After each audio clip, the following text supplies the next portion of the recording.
Hey, we're going to keep this conversation going. We have two dynamic leaders. We have Governor of Ohio, John Kasich, and Senator from Florida, Marco Rubio. Please join us in welcoming these guys. Woo. Thank you very much. Hey. Okay. Thanks. Fun to have a seat. Oh, it's fun. So we've been having this conversation, and what I think people ought to get out of this is conservatives are bringing their game, their A game, to fighting poverty, to restoring opportunity. We're trying to show how if you apply the principles that we know, that we believe, that created this country, to this seemingly intractable problem, to this inflexible mantra of a status quo and the war on poverty, and you apply our principles, we can make breakthroughs. And that's what's exciting about this, is because now you've got two parties in this game competing for ideas on how to fix this thing. This thing being, how do we restore the American idea that everybody in this country can make it? And how do we treat these problems at the root causes so we can break the cycle of poverty? And the two of you have taken a lot of leadership role in this. Marco, you've been working on this in the Senate. John, you've been not just talking the talk, you've been walking the walk. So, John, let's just start this off. I know this is something you care deeply about. I used to serve on the Budget Committee with John Kasich when he was chairman, which means I used to work for John Kasich. Oh. And we go back a long ways. I know this has been deep in your heart for a long time. What have you done in Ohio that has made a difference? And how do we translate that? Well, the list is long, Paul. I mean, first of all, we're up 385,000 jobs, and that helps. But I think the other message is, it's what Jack always talked about. I used to serve with Jack and had a great time with him, is that you have to have an attitude that everybody should have an opportunity to rise. So, let's just take a couple issues. Criminal justice reform, which we've enacted. We give judges more discretion now based on what a person did. Let's talk about banning the box. So you were a felon when Explain the box. Yeah. You were a nonviolent felon. You go in to apply for a job in the state, and there's a box there that says, check if you were a felon. You check it. We say, oh, thanks for coming in. We take your application and we throw it in the trash. Well, now we'll find out that you were a felon, but it would be the second or third interview when you could explain exactly where you were. And then collateral sanctions, where if you had in fact committed a crime but you've been rehabilitated, we give you a way back so you can get a job in a lot of these professions where you're currently not permitted to get one. We've also enforced the laws in Ohio on set-asides, because we want minorities to go to develop entrepreneurship so they can rise. So, and give you a good example, in Cleveland, we're building a road from the downtown Cleveland to the Cleveland Clinic, and we've invited the minority community to participate in the building of that road, and we're going to do everything we can to make sure they have a piece of that action and that they have a say in where that road goes so they don't get blocked off, and they're just thrilled about that. We've reformed the public schools in Cleveland with an African-American Democrat mayor and the whole community, and now the schools are working better.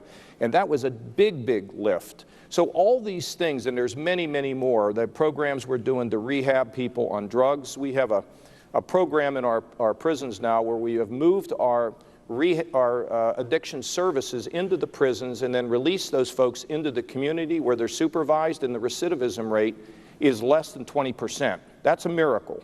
And then at the same time, our recidivism rate in the prisons is about half the national average, because we give people an opportunity to work their way out. But Tim, if they're a gangbanger, and they create violence in the prison, we're going to throw away the key. But everybody deserves a chance. Everybody deserves an opportunity. With people who are in their 50s who lose their job, they live in the shadows too. We have adult education. We have new programs in the schools now where if you are likely to be a dropout, we're going to carve out an individual education path for you where you will not drop out and you will get a high school diploma. I mean, we now in the schools, we try to educate people for jobs that exist, not educate them in a vacuum. I mean, this and many, many more things. And the developmentally disabled, we're now integrating them into the workforce. We can get them out of a sheltered workshop. We can get them in a hospital setting, a grocery, a Walmart, or whatever, where they can perform, where they can feel that their life has meaning, and their parents love this. I mean, the list goes on, but it is an attitude of economic growth, and then when you're growing, everybody has to feel as though they have a chance to rise. You know, and a rising tide does lift all boats. Welfare reform, you go into a welfare office, you got more caseworkers than you have if you're in a hospital. And what we've done is we've narrowed the caseworker to one. We've invited businesses into the welfare office so that when you're getting your aid, we're also going to train you for jobs that exist, because the guy that has, or the woman that has the job, is sitting next to you. Mm-hmm. So it's all an opportunity to help people to go, and we follow the motto of my mother's. It's a sin not to help people who need help, but it's equally a sin to continue to help people who need to learn how to help themselves. And that's the motto we kind of follow, and it's working. Marco, you have a tremendous life story and certainly have great respect for your parents and what they overcame. Sometimes people believe that we as Republicans don't know any poor people. And unfortunately, every time I go home, see my family, I walk into a neighborhood that is still mired in poverty.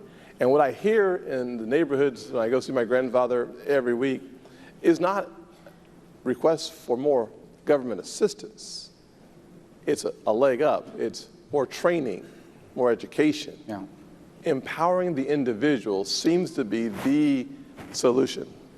What's been your experience? And first of all, I think that's why it's important, and it's so good that the Republican Party has candidates running for president like John Kasich, whose father was a mailman, and my father, who was a bartender, and others who worked for a living and struggled to provide for their families, running for president.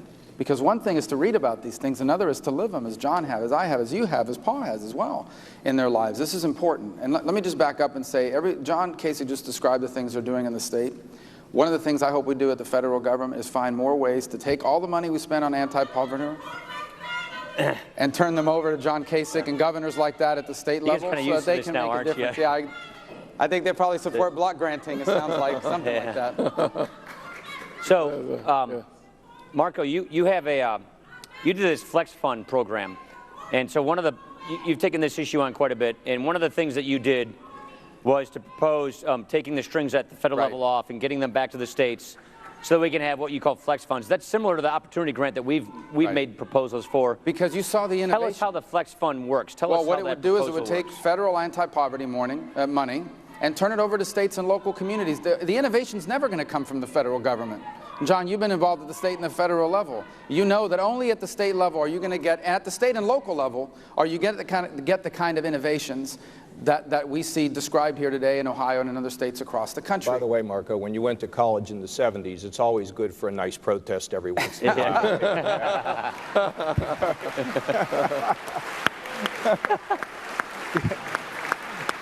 I thought about handling them the way another candidate does, but I thought it would be, it's not my event. So,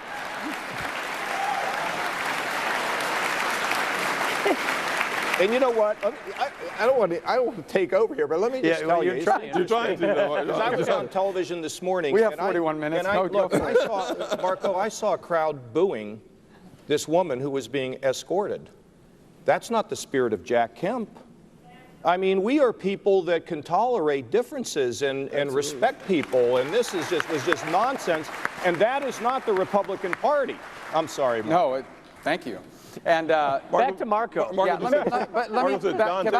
Take your time. Good job. If I could take a step back for a moment and say that the reason why I love free enterprise is because it's the only economic model in the history of the world where you can make poor people richer without making rich people poorer.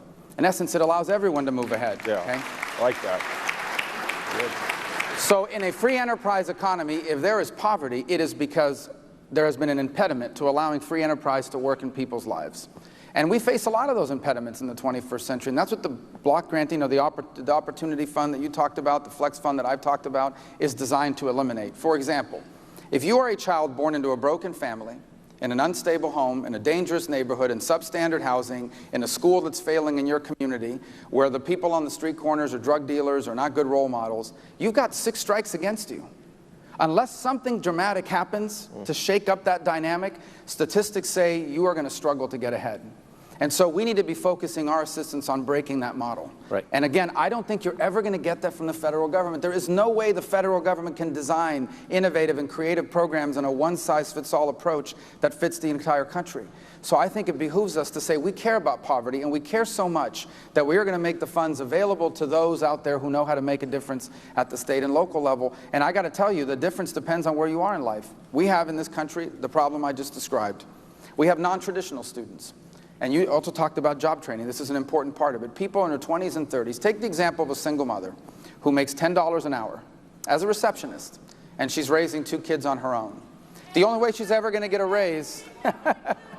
You know, the only way she's ever going to get... I'm going to keep talking through this stuff. Go for it. The only way she's ever going to get a raise is if she goes back to school and acquires a degree that pays more than what she's able to do now. Right. What's the impediment to being able to do that now? The impediment is that school's too expensive, or school's during the day while she has to work. And so... You know, so the question is, those of us who've done this about- are kind of used to this sort of thing. I know it's maybe jarring for the audience, but the question is then, what is the proper role of the federal government? Is the role of the federal government to respect individuals, respect communities, civil society, state, local government, and then just provide resources? That's what when we talk with governors about block grants, when we talk with senators about getting resources back in the communities, but loosening the strings, that doesn't mean we care less. That doesn't mean we don't have ideas. That means what we're trying to do is liberate people who are there fighting poverty eye to eye, soul to soul, person to person, with the power to do it, to actually change and affect. And yes, there are resources. So is that basically what you're suggesting with your flexible grant? Right. Which is resources, yes, but command and control, no? Well, there are 2 things we need to do. One is we need to ensure we have economic policies that allow the American economy to be the most competitive in the world, so those better paying jobs are created here instead of somewhere else. And the other is, we are going to focus on eradicating poverty, curing it. We don't cure poverty. We treat the symptoms of poverty. We treat the pain of poverty, but we do not cure poverty in America today with these federal programs. So the goal is to ensure that those funds are being given to those entities at the state and local level that will cure poverty by empowering people to turn their lives around, acquire the skills they need for those better paying jobs that hopefully a dynamic American economy is creating for them. You know, Paul, let me give you a perfect example. We are involved, I was involved in writing the first welfare reform bill back in Congress, and now I'm on welfare reform 2. First of all, do you realize that there are people who are on government assistance that can't take a pay raise because they will lose more than what they gain? So you take a woman who is offered a pay raise, and that's why we're raising our threshold to 300% of poverty, so that when a woman makes more money, she doesn't lose her child care. So we need to have a system that encourages people to work their way off. Let me give you another one. We're now saying that under the work requirement, because most people don't know, if you're on general relief, you have to work 30 hours a week if you're able-bodied. Most people don't know that. But we want to put an education opportunity in there. If you can be trained, it ought to work towards your work requirement. But we have to ask Washington to give us permission to do that. To me, that's absurd. That's why I would ship the whole welfare programs back to the states with guardrails, though. Like, I'd like to ship Medicaid back to the states with guardrails. I mean, you can't take Medicaid money for the poor and spend it on highways. But by giving you the flexibility and fewer rules, you can take it a very long way. And I got to tell you, Marco, in the old days when we were balancing budgets, we have another program in the federal government that I think works. It has fraud in it, but we have to clear that out, and we've now put it into Ohio, and that's called the Earned Income Tax Credit, so that people at the bottom can make more money and have an incentive to earn more, because they have a higher marginal rate than people who are at the top, Paul, as you know. So we got to make sure that we have the incentives for people to rise and not put them in a position of where they go to work and they lose more than what they gain, and they're like, this system is terrible. So giving the states more flexibility and having a leader, whoever that leader is, to share with people around the country those efforts that are really working to get people an opportunity and to begin to lift them out of poverty. We mentioned it in the earlier panel. The highest marginal tax rate, when you look at the poverty trap today, isn't Warren Buffett, isn't Aaron Rodgers, it's the single mom with 2 kids making something like $28,000, losing 80 cents on the dollar if she takes a step forward. That's an 80% marginal tax rate effectively, which is a huge disincentive to work. Why would you make the risk if you're losing so much in doing it? Well, that's why Washington shouldn't write the rules, and we should ask permission. I mean, you can't even get, if you call the welfare department, you know, what is it, Health and Human Services in Washington, you'll get voicemail. I mean, those people have no clue. I'm the governor of Ohio. They don't even know what time zone I live in. So just give me my program and let me run it and hold me accountable for not spending the money on something that it wasn't designed to do. This is pretty simple. And I think we're all for it, right, Marco? All of us are for it. Marco, one of the major impediments to seeing the eradication of poverty has to do with our tax code. It is complicated, it is challenging, and it is very difficult to create businesses today in America. Right. I'm a big believer that you have to have more entrepreneurs in communities if you want to truly have an impact on poverty. How do we get there under your proposal? On the business side, the first thing we have to do is make the tax code simpler. Right now, if you're a small business, you don't have to be a small business. You're organized as a pass-through, S corporation, LLC. You're paying on your personal rate, which could be substantially higher than what a major corporation is paying as a C corporation. That's why what I believe we should do is have a flat rate of 25% on all business income, irrespective of how you're organized. That's the only rate you have, and it's applied to your profits minus your investment. The second thing we have to do is allow businesses...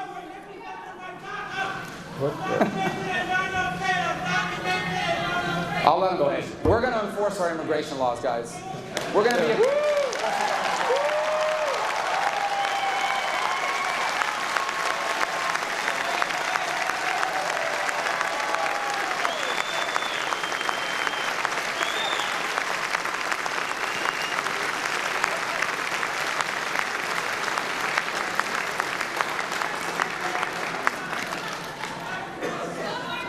Thank you. Marco, you're on a roll. Keep going.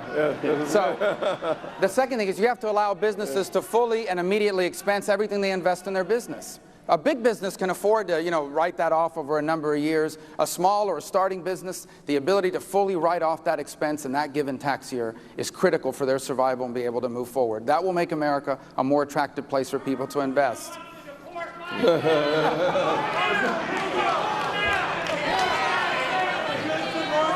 Does the clock stop on the screen? So, and then on the personal side, one of the things I've called for is an increase in the per-child tax credit. Number one, it's pro-work. It encourages people to go back to work because you don't collect it if you're not working. And the other is it allows hardworking families to keep more of what they earn. Because right now, raising a family in the 21st century is incredibly expensive. And I think the most important job any of us will ever have is the job of a parent. And so I want our tax code to reflect that. And that's why I've also called for an increase in the per-child tax credit.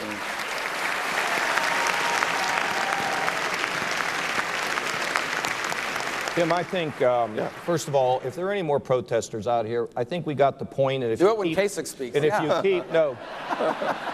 If you keep disrupting, you're just going to turn everybody against you. So we heard it, okay? Thank you all very much. Absolutely.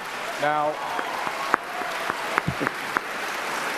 I think there's a couple other things. Tim, job creation is based on certainty, and Paul knows this, certainty.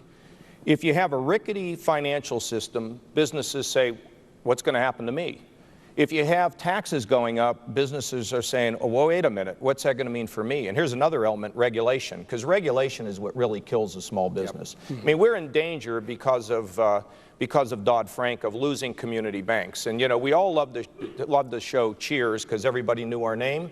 Well, that's what you want in a local bank. You want a bank where everybody knows your name and they can take risks. And so when we over-regulate, we snuff out entrepreneurship, and these small businesses are they're like a gentle orchid. If you stomp on them, you kill the opportunity at a job. And our small business people are heroes because they're the ones providing jobs for our families.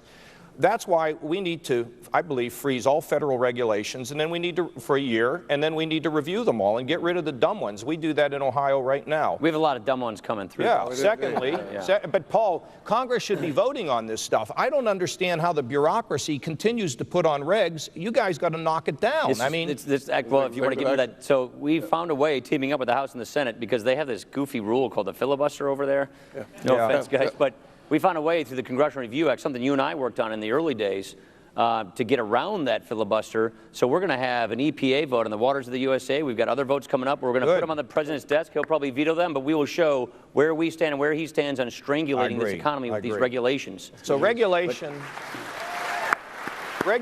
is critical. But you know, we don't tax any small businesses on income taxes in Ohio, and we have to nurture our small businesses. So Marco's right on lowering that corporate rate and that personal rate. You know, Reagan was down at 28. I like the 28. You know, I think that makes sense. That helps the small businesses. And then the other element is you got to get fiscal control, because if you don't have a rock solid fiscal policy, businesses are like, I'm not investing. So Tim, you know, you need all three: regulatory, tax, and fiscal policy that makes sense. And that's what's going to allow investors to be able to say, okay, I'll create another job or I'll start a business. And that's kind of the three things that I think are critical. Right. So John, let's get it to the personal human level once more from this very important macro level. People facing poverty, there are lots of, it's not a one-size-fits-all problem set. And mental illness, drug addiction, these are two of some of the major problems that people from all backgrounds, from all walks of life are experiencing, which become an enormous barrier to upward mobility. This is something you worked on a lot as governor. Tell us what you did and what should we do on these specific issues of mental illness and drug addiction. Oh, boy, that's... And do it fairly quickly. I will. I mean, they're just such, but this is a form you like because you don't have to do it in 30 seconds. Look, on mental illness, we promised the mentally ill they would have support at the local level, and we didn't do it. It is absolutely immoral that we're locking up the bipolar and the schizophrenics. Right. So what we're doing is we now have the resources both at the community level, and our state is working on this issue and giving people treatment, and also helping them to not go into prison to begin with. Secondly, on the drug addicted, I've been working on it for 6 years. We've got programs from busting drug dealers to making sure that we're able to monitor the amount of prescriptions that are being delivered from prescribers. We can trace it to our pharmacy board. We've got rehab programs, and as I mentioned earlier, I mean, treating people in the prisons and getting them out and turning them over to the community. There we have a situation where we have less than a 20% recidivism rate, which is miraculous. And then for the working poor, Marco, it makes a lot more sense to give them some sort of health care where they don't end up getting their health care in the emergency room, where we're all paying for it at a higher price because when they go, they're sicker and more expensive. So we give them an opportunity to have health care. So, you know, the working poor and the drug addicted and the mentally ill are issues. These are people who live in the shadows. And I absolutely think, as Jack Kemp did, that when we rise, everybody's got to have a shot. And you know what? That opens everybody's hearts. And it communicates a message that we're not just about numbers and economics, but we're really about people, Paul. And I know that's where your heart is. And Marco's, too. Part of the foundation, honestly, of success in our country. Break, man. Yes,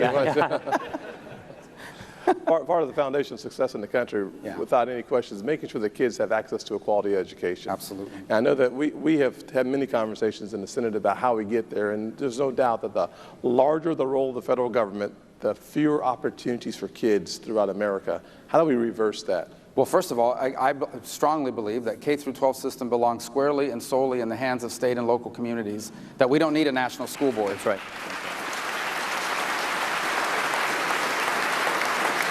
The second, I would say, is one of the great injustices in America today is that the only people who cannot choose where their children go to school are poor people. Rich people pay for their kids to go to a better school. The upper middle class move into better neighborhoods with better schools. And poor people are often condemned to sending their kids to schools that are failing. And so I believe at the state level, and many states across this country have aggressively pursued empowering parents to put their children in the best setting possible. And you've done work on this, Tim. One of the things that I want to see us do is create the equivalent of what we have in Florida. It's called the Corporate Scholarship Program, where in lieu of paying a portion of your corporate debt, tax liability to the federal government, you can donate it to a not-for-profit, state-based scholarship organization who in turn can give scholarship to students and families so their parents can put them in a school a better choice than the one that they're condemned to being in now by the current system. Well, secondly, I think there's another part of the debate that's important as well. You think about the fact that we have a lot of folks today who are going through the K through 12 education system that want to go to college. We also have others who need that dual track. They want skills to go immediately into the workforce and start working immediately. In South Carolina, we've had a lot of success with apprenticeship programs where we see folks graduate from high school and they're earning and learning at the same time. Absolutely. Because that dual track is important. South Carolina, as an example, is a state where high-tech manufacturing is alive and it is well. Volvo just came to South Carolina. BMW expanded. Boeing on the coast. Mercedes-Benz. So there is a real economy for those middle-skilled workers that we have to make sure that they flourish as well. I don't know why we became a country that started telling people, oh, trade school are for the kids that aren't smart enough to go to college. Yeah. That's a lie. Yeah. Trade school are for people that want to make $50,000 a year.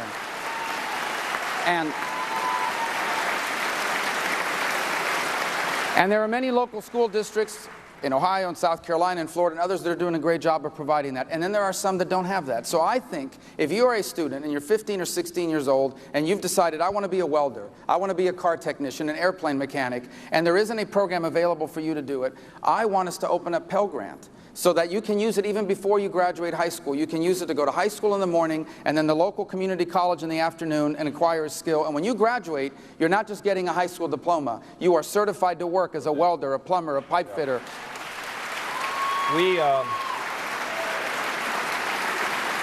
We've lowered vocational education to the 7th grade. It's already done in our state. Secondly, I have to tell you, we also have to pay attention to early childhood education. We can't have people who are extremely poor where they can't have the kind of development in their brains that they need, because as we all know, if they don't get it as they get older, they lose the capacity to do as well as they can do. So early childhood education, vocational education. But here's another thing. We need to raise the standards of our guidance counselors so they actually guide students and they're not involved in just monitoring the gym or the cafeteria. And finally, and Marco, I think it should be done across the country. We know the in-demand jobs in our state. And what we need is we need to make sure that we are training and educating people K through 12 for the jobs that exist. Right. And you know, in the old days, you could get a high school education, and if you didn't do very well, you could get a job in a steel mill or a chemical plant or something and make $70 or $60 or $50,000 and support your family. Those jobs don't exist. So the K through 12 system is going to have to produce students who have the skills for the 21st century jobs. Now that's not something that a federal government ought to do, but it's something that every school district needs to do. And in addition to all of that, we've now unleashed a mentoring program. If you are a business and you involve a faith-based or a value-based organization and you agree to take over a school from the standpoint of mentoring a child, we will give you a 3-for-1 match. Now why does that matter? In the Cincinnati Public Schools, they have a 63% graduation rate. And in a school district where the businesses have gone in and mentoring, they have a 97% graduation rate. Mentoring and encouraging children of all income levels is absolutely critical. Three principles that we as conservatives think about, talk about, and act on that are sorely needed here. Number one, federalism, the Constitution. Devolve power back to the states and localities so that government closest to the people can govern best. And that's something that we're talking about here clearly with what you're talking about in Ohio and with your flex grant. Second one is customize. Individual persons have individual different problems, so customize aid and support to meet their particular need. A liberal, progressive, collectivist philosophy can't accept that. It doesn't comport. It's contrary to that view. But the third one that we talk about quite a bit, and we practice this in our economic philosophy, but in our social philosophy, is how do we measure outcomes? How do we rewire the entire system from an input-based, effort measurement system? How much money are we spending? How many programs are we creating? Inputs to focus on results. And one of the things that I think we've learned is as I travel the country, and many people have done this, is you also have to break up these local government monopolies. A lot of states, you go to collect some welfare benefit at the county welfare agency, and that's the only game in town. But if you go to, say, Catholic Charities or Lutheran Social Services, or you go to the City of Hope, House of Help in Anacostia, in Washington, D.C., or if you look at America Works in Milwaukee, a for-profit institution, they're in the business of actually providing this holistic support that's customizing it, and they're competing based on results with that local county welfare agency. They're competing. So the breaking up the provision of services so that it's competitive, and so that if you succeed in providing these services by having better outcomes and better results, getting people out of poverty, tracking them, then you'll do even more. And if you don't, if you're not good, if the county welfare agency just is rubber stamping people through the system, then they go out of business. How do we apply that principle to this space? Well, what we've done is we've taken our welfare operation and put it in with our job training into one. We're moving them all into one facility so that when you are dependent, and look, some people, as you know, Tim, they need to get up to a benchmark. I mean, there are people that really do not know how to set an alarm, show up for work. We got to get them to a benchmark to where they can then perform. And then what we want to do is to make sure we combine both the assistance with the requirement, the tough requirement that you have to come and get trained. If you're able-bodied, we're not going to put up with this if you just want to walk away. So this is an amazing and a very comprehensive reform in the state. It's funny, we're making good progress on it, but some of the welfare departments don't want to do it. And I'm telling them, look, if you don't want to do it, I'll just turn around and privatize it. I mean, or I'll turn it over to another county, which really gets their attention. But the idea that we get people who need skills, help skills out, help skills grow. That's, to me, the best way you can do it. Paul, and your idea of any idea is acceptable in the 21st century. At the core of your question are 2 points. The first principle is this idea we reached in this country where the more money you spend on, that's evidence that you care about it because you spend more money on it and more money on it. The purpose here is not to spend more money, although it may take more money. The purpose is, what is it doing? Is it actually solving the underlying problem, which goes back to the point that I made about our safety net program. Our safety net in America today does not cure poverty. It treats the pain of poverty, the symptoms of poverty, but it does not cure it. The only cure for poverty is a good paying job. And we need to have programs that allow people to acquire the skills and the opportunity they need for that better paying job. And the second point is, the answer doesn't always lie in a government agency. And I think that's what John was talking about, opening up these funds and these programs for competition, for innovative programs that can provide solutions to the particular problem. Look, this is a huge impediment in higher education. Today, you can only get a 4-year degree from an accredited college, accredited by only one of 6 accrediting boards in America.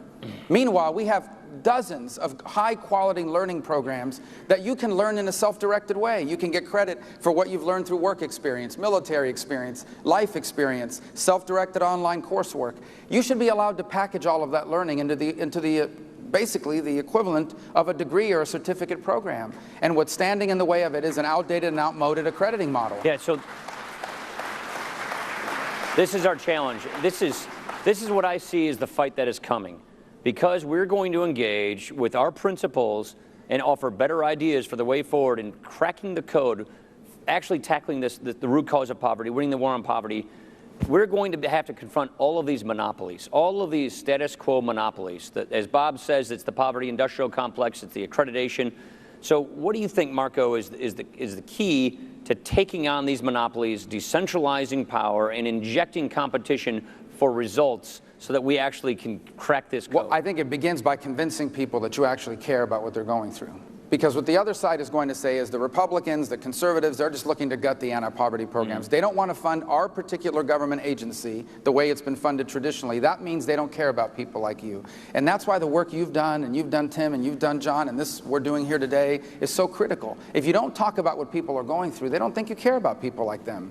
So it begins with acknowledging that we do have a problem in America, that there are people that are being left behind, and that we want to fix that problem because we can't be the great country we are destined to continue to be if we don't solve that problem of a significant percentage of the American family is being left behind. But the reason why we are changing it is because what we're doing now doesn't work. That's right. It isn't working. What we are doing now is what's leaving people behind. What we're doing now is what's trapping people. What we're doing now is what's condemning a 7-year-old child to not be able to break the cycle of poverty they inherited from their parents and from their grandparents because they are condemned to failing schools, because all the underlying issues in their lives are not being addressed, but oftentimes by government monopolies that only care about existing for the purpose of themselves, for existing and perpetuating the current status quo. So it won't be easy. Anytime you take on an established status quo government program or anything for that matter, it is a hard fight, but it is a fight we must have, because America is special, because it is a nation where everyone can go as far as their talent and their work will take them. If we lose that, we stop being a special country. You know, I got to tell you, Paul, that this is very interesting. I think, Marco, you're right. You have to establish the credibility. So all the efforts that we've made, not just to grow the economy, but to make sure that people don't get left behind. So I was unveiling my tax cut plan in my last budget. You know where I did it? At an annual meeting of the community action agencies. Now, community action agencies are not normally a place where typically Republicans go to announce tax cuts. But what I told them is, I've helped you, but you got to understand, we got to create jobs. So I got a tax cut plan that I believe will improve the economy and will create jobs, and I expect you to support it. And they did. And they did. So I think that when you have results and you show people that you care, people are willing to change. They're willing to make changes. Now, the bureaucracy is another deal, and sometimes you just got to take them on, and you got to disenfranchise them. Give them a chance, but if they don't want to change, you know, then you don't have any choice. This is really where the war heads, in my opinion. There has to be a philosophical discussion about where we are as a country and how we get to the next level of opportunities in this nation. Too many people today believe that the federal government or the government is the first place you go when you're in need and not the last place to go. And we have these major debates about what should the minimum wage be.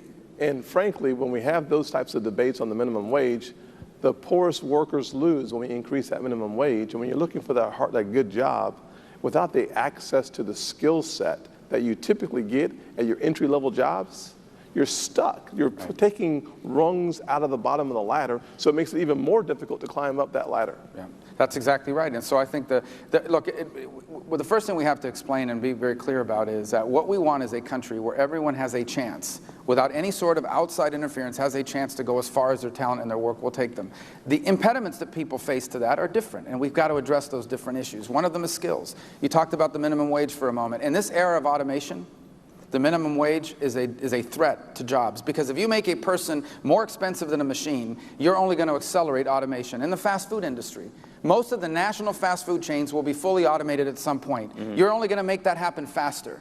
Now, the jobs of building those machines that are replacing them pay a lot more, but you have to have certain skills. And if you don't have a higher education system and a community college system and a technical career system that is training people for those new skills, they are going to be left behind. And that's what we're facing today. It's a dramatic transformation in the very nature of our economy. We're not just living through an economic downturn. We are living through an economic transformation on par with the Industrial Revolution, except it's happening every 5 years instead of over 100 years. And it threatens to leave people behind if we don't equip people with the skills they need to succeed in the new economy. And we are a country that has a retirement system designed in the 30s, higher education designed in the 50s, poverty programs designed in the 60s, energy policies from the 70s, and nothing looks like it did 5 years ago. We have an outdated government and a big government left, that is more interested in protecting the status quo than in modernizing our policies to address the challenges of the 21st century. That's a huge issue in this campaign.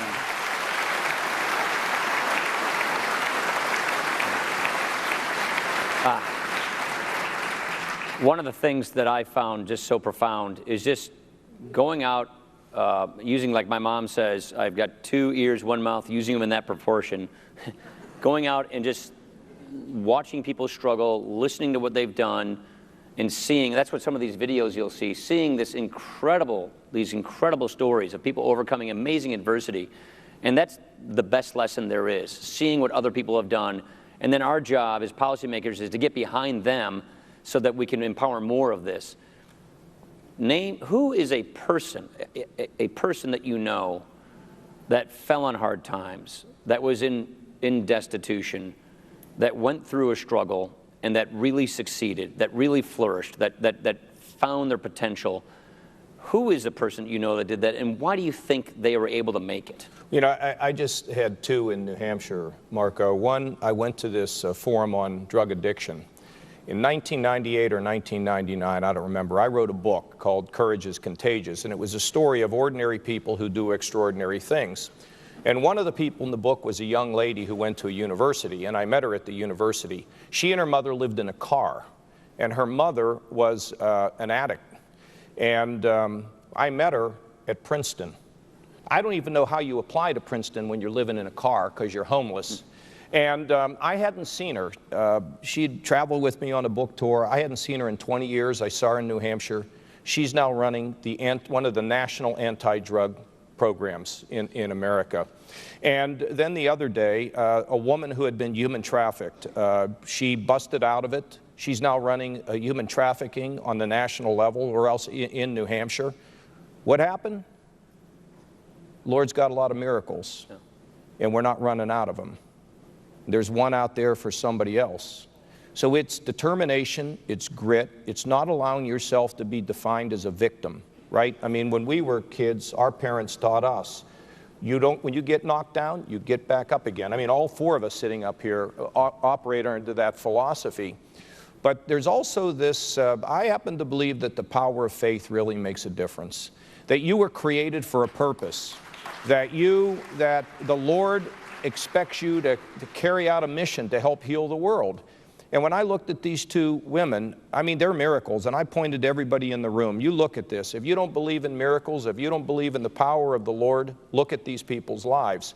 And they're very inspiring, Paul, but the stories go on and on and on, and it's always great to put them together and tell people that they can be what they're meant to be, and it raises all of our games and gives us hope and determination and grit and love. Yeah. Margot. Yeah, and in the course of my life and the campaign, I've interacted with so many people in my family, in my neighborhood, parents we interact with on my son's sports teams that are facing extraordinary challenges, and people that have worked for me. The one story I always tell is the one that's deeply influenced me because it happens to be very close, and it goes to the story of my parents. This was a long time ago, but I think it still speaks to the promise of America. When my parents were born both in Cuba. My father, when he was 9 years old, 4 days shy of his 9th birthday, his mother died. And so he had to stop going to school, and he had to go work at 9 years of age. And the bottom line is he really never went back to school, and he would work for the next 70 years of his life. In 1956, my parents came here. It was the only place in the world where people like them could have a chance. They arrived, they had no money, they barely spoke the language, didn't know anyone, had no real education beyond whatever an 8-year-old learned in Havana in the 1930s and 40s. And it was hard. This was not an instant success for them. They struggled to find a job that they could do. My father in particular struggled. They would take any job they could find, but they just persevered. And let me tell you what happened less than 10 years later. Working hard, my father found a job, eventually worked his way up to being a banquet bartender on Miami Beach. My mother was a cashier at a hotel, a stock clerk at Kmart, a maid at a hotel in Las Vegas. And my parents were never rich. They were never famous. You never would have heard about them had I not run for office and told their story. But my parents were successful because working as a bartender and a maid, just a few decades removed from that very difficult circumstance, they owned a home in a safe and stable neighborhood. They both retired with dignity and security, and they left all 4 of their children better off than themselves. And the thing I love about this country is, number one, this is the only place in the world where they ever could have done that. And number two, it is the story of millions of people, including people sitting here today and people up on the stage right now. We are all a generation or two removed from that story. Mm-hmm. And that's what makes us different, and that's what makes us special. And that's what's at risk of, we're at risk of losing. And if we ever lose that, we stop being an exceptional country. We've all experienced that.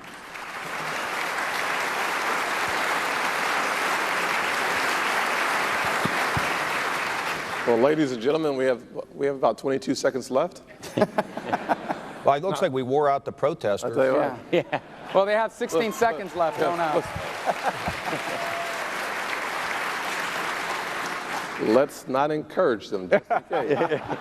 You guys have been a fantastic audience. Let's hear it for John Kasich and Marco Rubio. Thank you. Great. We're going to do a photo. Do a quick pic. Come on in the middle, guys. Over here.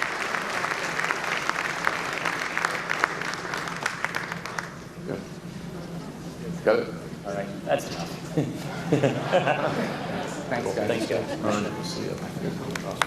Thank you.